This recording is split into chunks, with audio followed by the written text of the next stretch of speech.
கோழைக்கு எதிர் தூதுவளை. இது என்னடா பழமொழி, கோழைக்கு எதிர் தூதுவளைன்னு கேட்குறீங்களா? அந்த தூதுவளை கீரை சாப்பிட்டோன்னா நம்ம வந்து அந்த சளி, இரும்பல், கோழையெல்லாம் நம்மளுக்கு வராதுன்னு சொல்லுவாங்க. அதனால் என்ன பண்ணேன், தனுவுக்கு இந்த கோழை இதெல்லாம் எதுவும் சேரக்கூடாதுன்றதுக்காக நான் வந்து இந்த கீரையை வந்து வீக்லி ஒன்ஸ் எப்போவுமே வந்து நான் வந்து தோசை செஞ்சு கொடுத்துருவேங்க. பசங்க வந்து இதை வந்து என்ன பண்ணலாம், கஷாயம் வச்சு சில பேர் சாப்பிடுவாங்க உடம்பு சரியில்லைன்னா.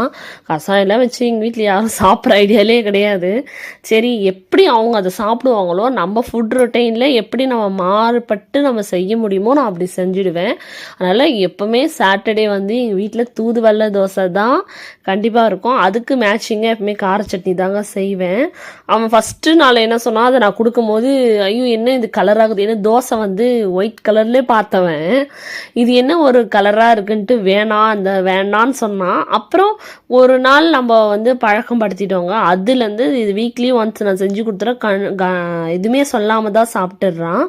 உங்கள் குழந்தைக்கும் நீங்கள் கண்டிப்பாக இதெல்லாம் கிடைச்சா செஞ்சு கொடுங்க. அப்புறம் ஈவினிங் போல் தாம்பரம் ஜெயச்சந்திரன் தாங்க போயிருந்தோம்.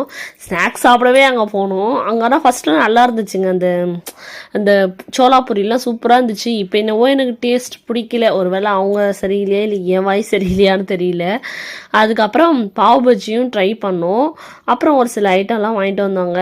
மெயினாக ஃப்ரூட்ஸ் தான் வாங்க போனோம். ஆக்சுவலாக வாங்கிட்டு அதுன்னு எல்லாத்தையும் வாங்கிட்டு வந்து இப்போ மாம்பழ சீசன் வேறங்க வந்துடுச்சு. ஃபஸ்ட்டு வந்து எப்போவுமே செந்தூரா ட்ரை பண்ணுங்கள், அதுதான் நல்லாயிருக்கும். இப்போ பங்கனப்பள்ளி இருக்கும், அதை விட செந்தூரா வாங்கி ட்ரை பண்ணுங்கள். உண்மையிலே டேஸ்ட் சூப்பராக இருந்துச்சு. இன்னொரு வீடியோவில் சந்திப்போம். Tata, bye bye.